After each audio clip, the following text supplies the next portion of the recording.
Vendredi 23 juin 2017, mesdames et messieurs, bonjour, bienvenue dans ce 13h.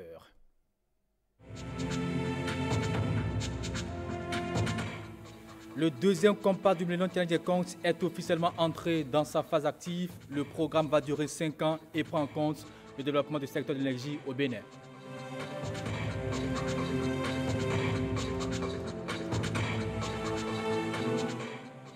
Le volet gestion moderne des déchets solides est entré aussi dans sa phase opérationnelle. Le lancement de la procédure d'appel d'offres a eu lieu ce mercredi.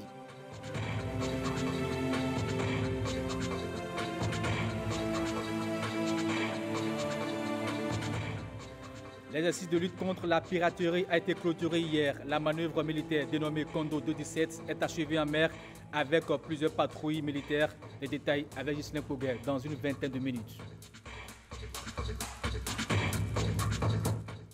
À nouveau, bonjour. Parlons d'abord agriculture avec l'atelier de restitution de l'étude sur les mesures de sauvegarde des tarifs extérieurs comme TEC-CEDEAO. C'est une initiative du cadre régional de concertation des organisations des producteurs de riz de l'Afrique de l'Ouest. Le cadre entend plaider pour une meilleure organisation des filières rizicoles en Afrique de l'Ouest. Julia Kouekou, Marie-Louise Perrin.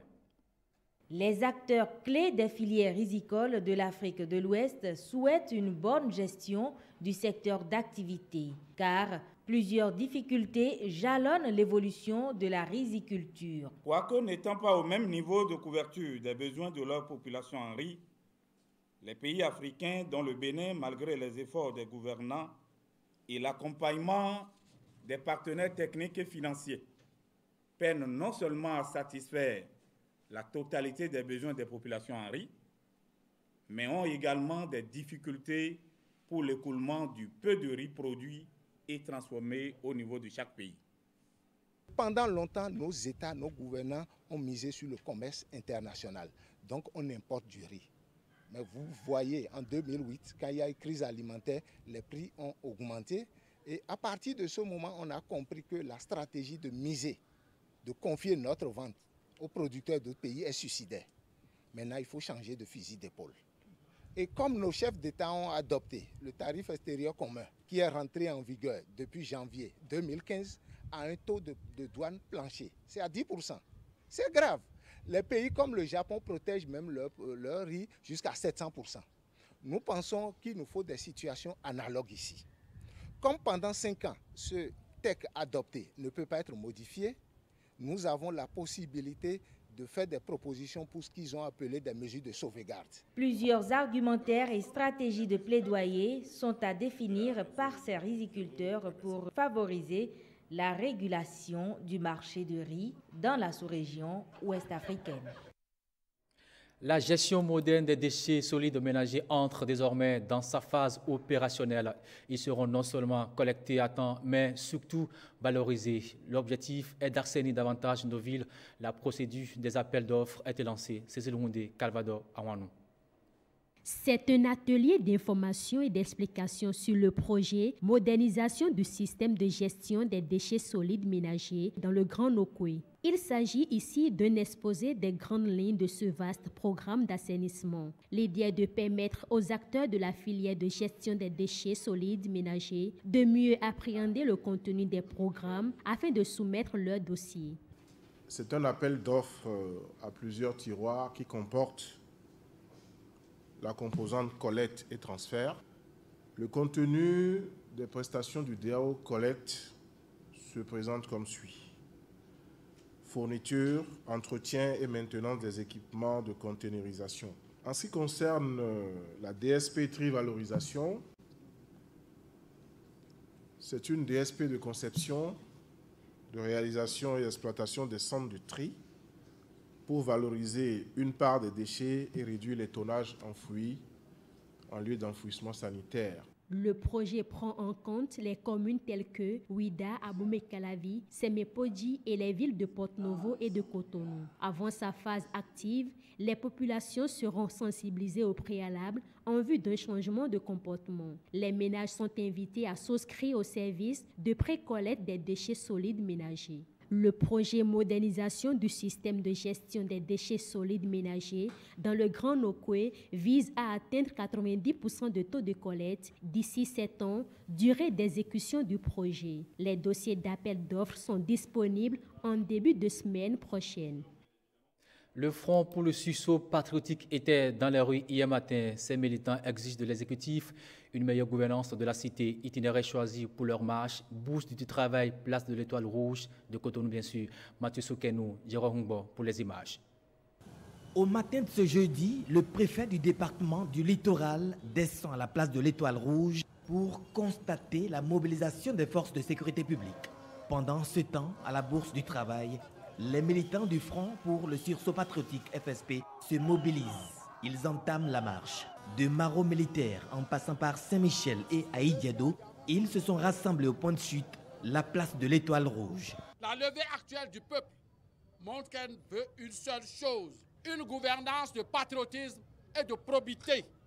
C'est pour cela qu'il faut absolument tout de suite la réunion des États généraux pour asseoir les bases d'une haute gouvernance pour le pays. Une gouvernance où les députés ne votent plus contre de l'argent parce qu'ils ne seront plus élus sur la base de l'argent et de la fraude. Une gouvernance où le peuple est au cœur des programmes et projets du gouvernement au service du bien-être commun et au contrôle de leur exécution. C'est la signification actuelle de la résistance de plus enlevée du peuple, de la mobilisation actuelle, de la marche actuelle. Le Front pour le sursaut patriotique entend revenir à la charge si son appel n'est pas entendu. Une bonne nouvelle pour les populations béninoises. Le deuxième compact du Millennium Challenge vient officiellement d'entrer en vigueur. D'un montant de plus de 200 milliards de francs CFA, ce programme prend en compte plusieurs secteurs névralgiques du développement de notre pays, dont celui, bien sûr, de l'énergie. Blaise Andakpo, Océana Moussou, pour plus de détails. L'image est éloquente. Une statue de la liberté plutôt vivante, illuminée par une lampe. Double symbole pour illustrer un projet entre le Bénin et les États-Unis.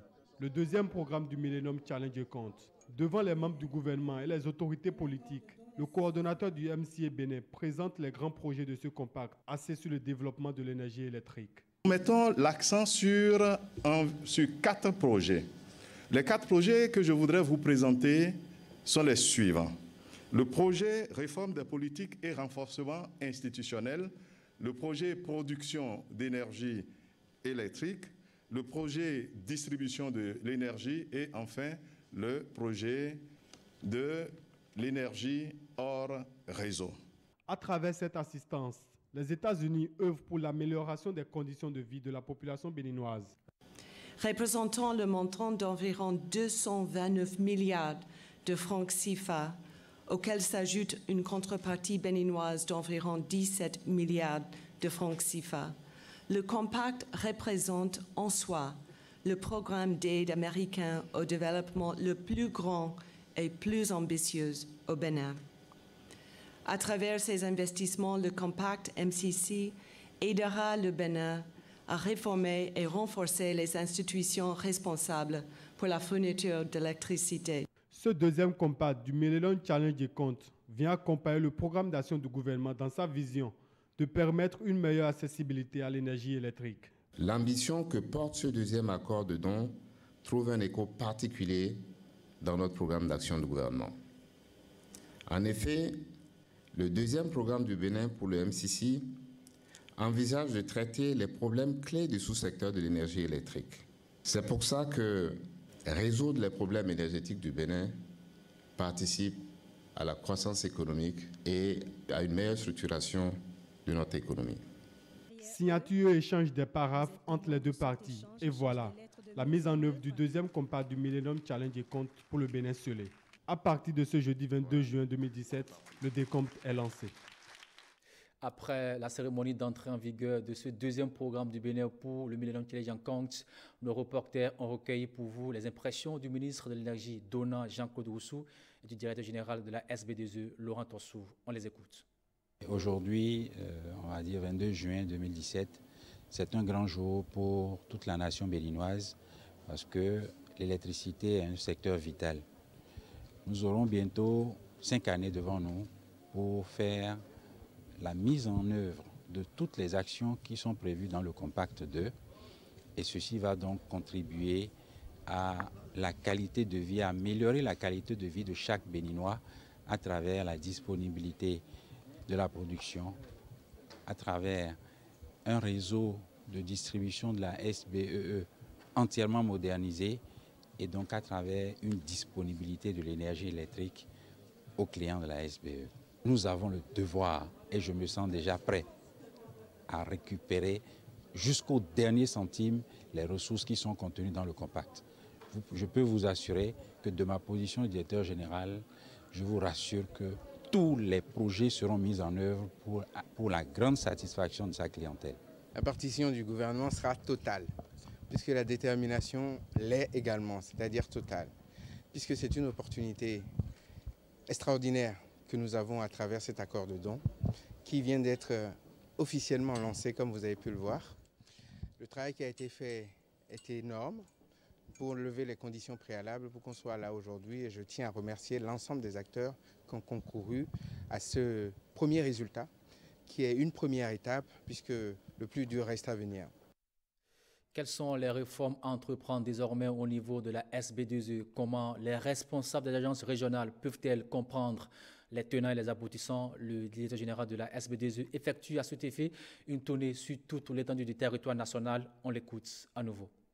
Il s'agit déjà d'informer le personnel sur ce que c'est que les réformes au sein de l'entreprise. Les réformes institutionnelles, ensuite les réformes au niveau du contrat plan. Et beaucoup d'engagements ont été pris déjà en mettant à disposition les moyens nécessaires pour l'allocation de centrale, en accompagnant la SBEE pour pouvoir avoir une énergie supplémentaire directement importée du Nigeria sans passer par la CEB. Ensuite, l'appui nécessaire que le gouvernement nous a apporté à travers l'ensemble des conditions à satisfaire avant la mise en vigueur. Par exemple, leur engagement aux côtés de la SBE pour faire le paiement anticipé des factures pour les agences sensibles qui ne vont pas bénéficier de compteurs après paiement, mais la vulgarisation des compteurs après paiement au niveau de toute l'administration centrale pour permettre à la SBE d'avoir une trésorerie qui lui permette d'aller de l'avant. Nous avons expliqué également au personnel que le contrat plan est ambitieux, mais que c'est les collaborateurs de la SBE, les agents de la SBE qui l'ont eux-mêmes rédigé grâce au concours du MCA.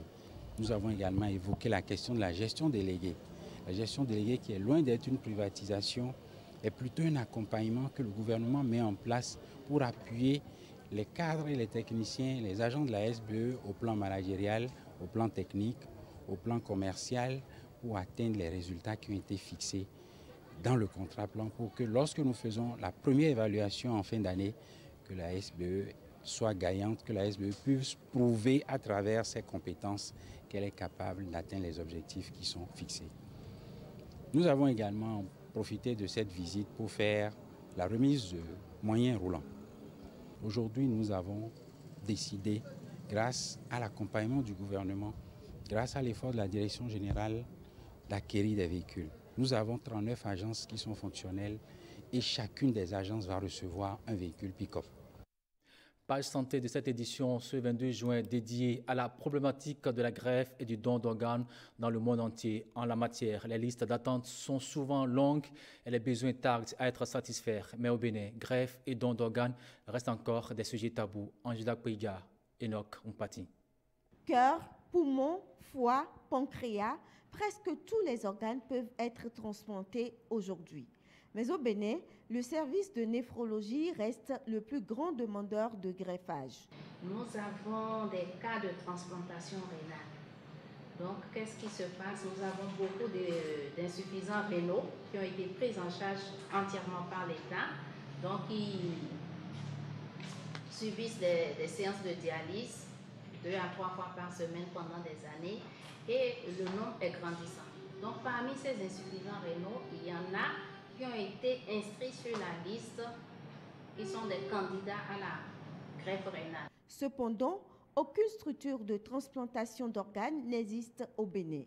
Ces besoins exprimés en greffage rénal sont difficilement comblés. Pour ce qui concerne spécifiquement la transplantation, nous avons de sérieux problèmes.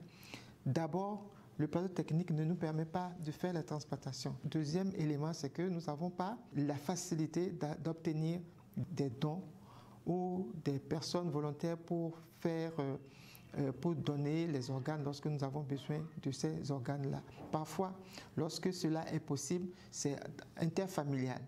Mais la plupart de cette chirurgie de pointe ne se pratique pas encore dans notre pays du fait de notre plateau technique. Un plateau technique inexistant, mais aussi une problématique sociologique parce que les Béninois préfèrent aller dans leur tombe avec tous leurs organes au complet. Sur place, ça ne se fait pas. Nos parents n'acceptent pas de nous donner leurs organes. On a assisté à des cas comme ça. Un papa de plus de 80 ans qui a ses 2 reins et à son fils de 40 ans qui a les 2 reins bousillés par un cancer. On lui a tout dit, donne un rein à ton enfant pour qu'il puisse vivre. Il n'a pas accepté. Il faut aussi régler la question de ressources humaines compétentes, sans oublier le cadre légal. Pour qu'il n'y ait pas de déviance, il faut que très tôt, il y ait un cadre légal qui accompagne cet acte. Et ce qui va être encore plus bénéfique, c'est que très tôt, il faut que ça soit d'organes donneurs vivants apparentés.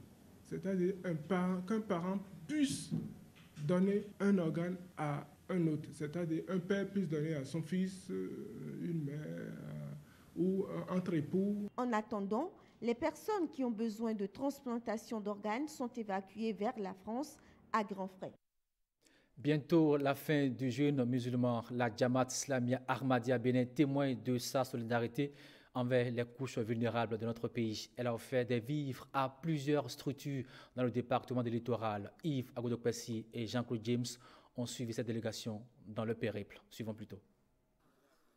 Au total, 4 structures ont bénéficié de ce don de vivres qui intervient à la dernière décade du mois de Ramadan. Ministère des Affaires sociales, première structure retenue par Rana Farouk Ahmad et les autres membres de la Jamaat islamique Ahmadiyya pour la remise officielle. Je voudrais saluer leur devise qui est l'amour pour tous, la haine pour personne. Et je voudrais remercier la Jamaat Ahmadiyya pour tout ce qu'elle fait pour le Bénin et qui sont visibles partout. Après le ministère des Affaires sociales, cap sur le Centre national hospitalier universitaire Hubert Kotoukou-Maga de Cotonou, le Centre national hospitalier de psychiatrie et la prison civile de Cotonou.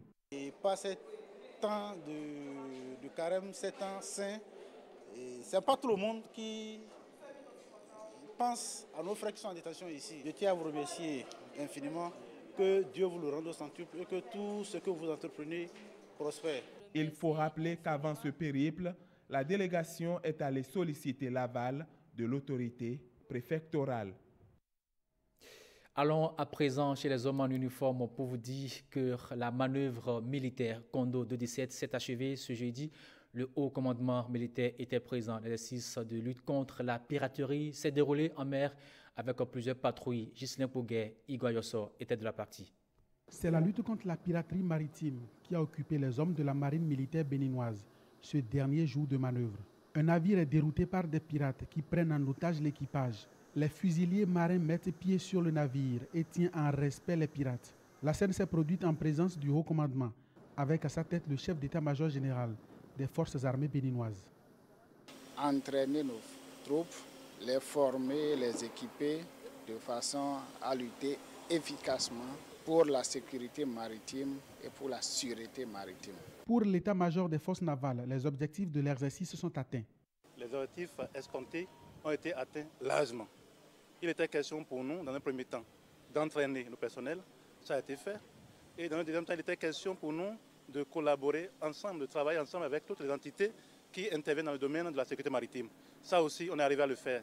Cette manœuvre militaire participe d'une démarche plus globale de formation qui intègre aussi l'armée de terre. Le bataillon des commandos parachutistes va effectuer des sauts. Quand tous les bataillons auront effectué leur première sortie dans le cadre d'un contrôle de zone global, nous allons faire un exercice de cohésion pour marquer la fin donc, des activités du premier semestre. Donc ça bouge également au niveau des forces terrestres. 4 jours d'exercice et d'aguerrissement, 4 jours pour tester le matériel, les mécanismes et les protocoles. Le haut commandement militaire dit être satisfait du comportement des hommes tout au long de cette manœuvre. Condo 217, c'est terminé. Rendez-vous dans 3 mois pour d'autres exercices, d'autres manœuvres et d'autres tests. Merci Ghislain Poguet. Ce mercredi 21 juin, c'était la fête de la musique. Elle adoucit les mœurs, dit-on. Quelle est la situation de la musique au Bénin? Quelles sont les difficultés? Éléments de réponse dans ce reportage que nous proposent Claude Adegli, Cardinal Kakpo et Agathe Dipito.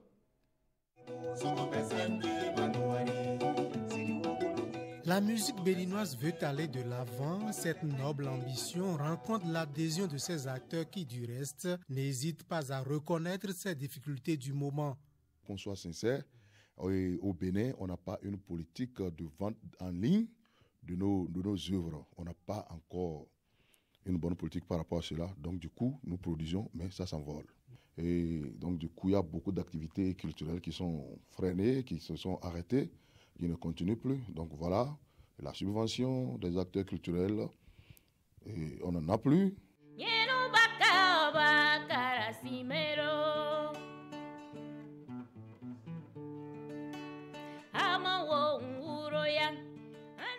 Les musiciens s'efforcent déjà pour produire leurs œuvres et ce n'est qu'à travers ces efforts que le public va mieux les connaître.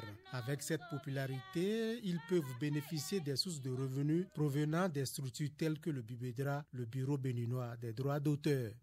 Quand on parle des redevances, ce sont les droits d'auteur, ceux qui font l'usage des œuvres des artistes, les buvettes, les bars, les restaurants, les hôtels payent quelque chose qu'on appelle les redevances. Et ce sont ces redevances qu'on répartisse aux artistes. Dans la répartition, ça dépend de la productivité de chaque artiste. L'artiste qui travaille voit sa rémunération élevée. Une rémunération élevée, c'est ce que recherche l'ensemble des musiciens béninois. Dans le département du Moulin du Koufo, on a aussi marqué l'événement d'un cachet spécial. Pour la première fois, les musiciens du Koufo se retrouvent à Zové pour un spectacle bien sûr à grand public. Ils ont choisi le parc auto de la ville en plein air. Voilà qui pousse la curiosité. N'y a-t-il pas de salle de spectacle pouvant accueillir ce genre de manifestation dans le Koufo? Henri Fachina et Vazomaon se sont posé la question. Suivons plutôt. Le parc auto d'Azové est pris d'assaut par les artistes et le public. Visiblement, ce n'est pas un cadre adéquat pour un spectacle. Nous n'avons pas les salles de concert. Nos maisons de jeunes que nous avons, il n'y a pas beaucoup d'espace. Et quand tu organises un concert, à peine 100 personnes ou bien 150 personnes sont dans la salle et puis la salle est remplie. Mais comme ça, on ne peut pas évoluer. En plus du manque de salles de spectacle, il faut comprendre que les musiciens eux-mêmes reconnaissent la non-structuration de leur corps professionnel. On a l'impression que tout se passe à Cotonou et parfois on a tendance à oublier les artistes qui vivent en dehors de la capitale. Nous avons ce problème-là et le plus grand problème est que les populations ne savent pas toujours que la musique de chez eux, c'est ça qu'il faut promouvoir. L'artiste seul est artiste, compositeur, chanteur, il est artiste, manager, il est promoteur, l'artiste même se bat et l'artiste même, c'est l'artiste seul qui fait tout. Et ce n'est pas tout. Nous avons besoin quand même de ceux-là, promoteurs culturels, ministère de la culture, fonds d'aide à la culture, tout ça là, tout ce qui concourt à la promotion de la culture, c'est ça qui reste pour promouvoir la culture du Koufo. Si les artistes reconnaissent que la musique peut les nourrir, cela ne les empêche pas d'en faire une activité secondaire. Moi qui vous parle ici, je suis artiste musicien, mais je suis animateur à la radio Lalo. Mais c'est difficile de joindre les deux bouts. Surtout que la musique au Bénin, ce n'est pas une profession. Ça ne donne pas, c'est des occasions qui permettent à l'artiste de subvenir quelque peu à ses besoins principaux. Par rapport à ça, les artistes ne s'adonnent pas uniquement à cette activité culturelle. Bon nombre d'artistes ont d'autres activités. La musique adoucit les mœurs, dit-on. Le rapport qu'entretiennent les populations du Koufou avec la musique et leurs musiciens est important. Parce que je sors du boulot, en même temps ce que je dis à mon chauffeur, je dis la musique. Et puis on me met un morceau.